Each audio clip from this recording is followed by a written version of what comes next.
What's up, YouTube? Welcome back to my YouTube channel. So today I'm actually gonna be updating you guys on the new lock journey.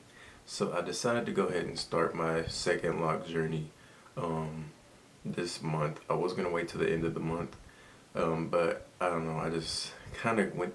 I just had this feeling that I need to do it, so I started it. So if you want to see how that looks, stay tuned.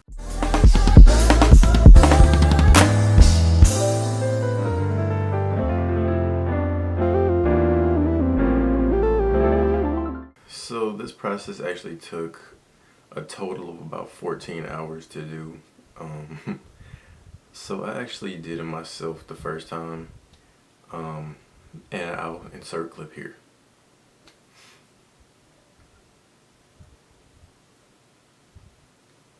That process to get those results took me about 7 hours to do.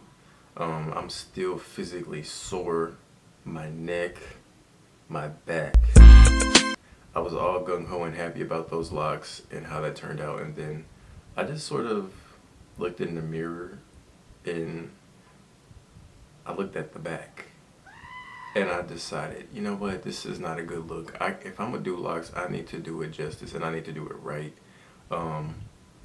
Plus I don't want to end up combing them out because I jacked up the pattern. And a pattern is very important, the base, if you're doing cultivated locks. Freeform, you can't pick it, but when you're cultivating your locks, the pattern is very important. So I just decided to redo it. So let's get to that process. So I've just been wearing this do-rag underneath this beanie to sort of calm them down, because at first they were just sticking up all over the place. And I don't necessarily hate that look, but I don't really want that look all the time, you know? And plus I have to go to work, and yeah, that's a whole nother thing. But this is what we're working with.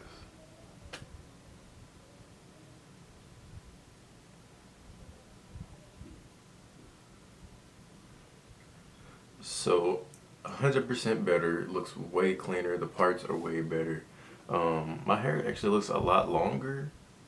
Not sure why that is, even though it's only a day apart, but I actually really like how this looks, and I'm actually very confident in wearing this out, because at first I had like this false sense of confidence, like, you know what, I don't care, if the back of my head looked like cats and dogs been scratching in it.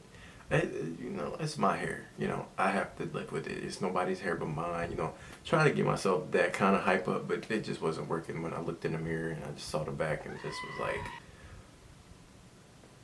yeah, I gotta do that over again. But the second time was a lot quicker. I actually had help. My grandmother helped me. Yeah, so shout out to her for being that helping hand that I really seriously needed, because this looks 100% better. And as you can see, I put rubber bands on some of them, well, a lot of them, because a lot of the two-strand twist kept coming out, and I just felt like if I leave the rubber bands in for a while, my hair will get used to being in these coils, and then I can eventually take the rubber bands off. Maybe like in a month or maybe 2 months, my hair will be long enough to stay in a two-strand twist or a coil, and then I can go from there. Yeah, so I went with triangle parting, because I kind of just felt like I have kind of like a oval triangle head shape, and I feel like triangles would look better on my particular head. Squares just never really fit, and I kind of learned that from when I used to braid my hair. I always did boxes, and I just felt like boxes kind of sat on my head weird. So I did triangles, and let me see if I can get close. You can kind of see the pattern. Yeah, so there's triangles everywhere, and I really think that is probably the best pattern for me. I kind of pondered doing crochet and instant lock-in, and I don't know, I'm still on the fence about trying to do those methods, but for the most part, I'm just gonna rock out with a two-strand twist, and then if any changes happen, of course I'll be documenting that on here. But I definitely want to experiment So we'll see.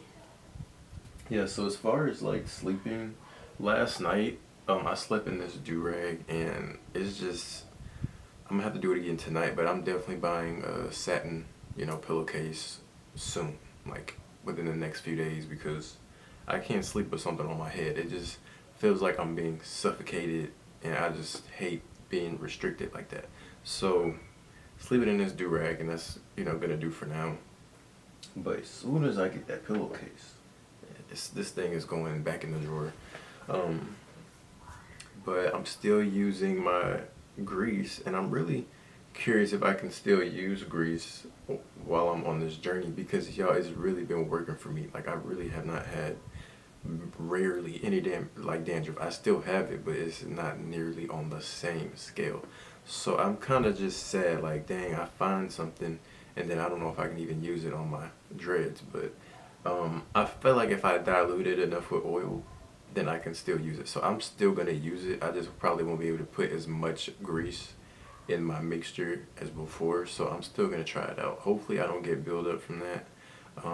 But that'll be further down the line once my hair starts maturing and locking. So yeah. Yeah, so that's my new journey. I'm really excited. I'm happy to finally be on this journey again. I love how they look. I'm really excited to see. Yeah. So if you guys want to stay tuned for the updates, definitely, be checking back in every now and then. And I'll see you guys in my next video. So thanks for watching. Peace.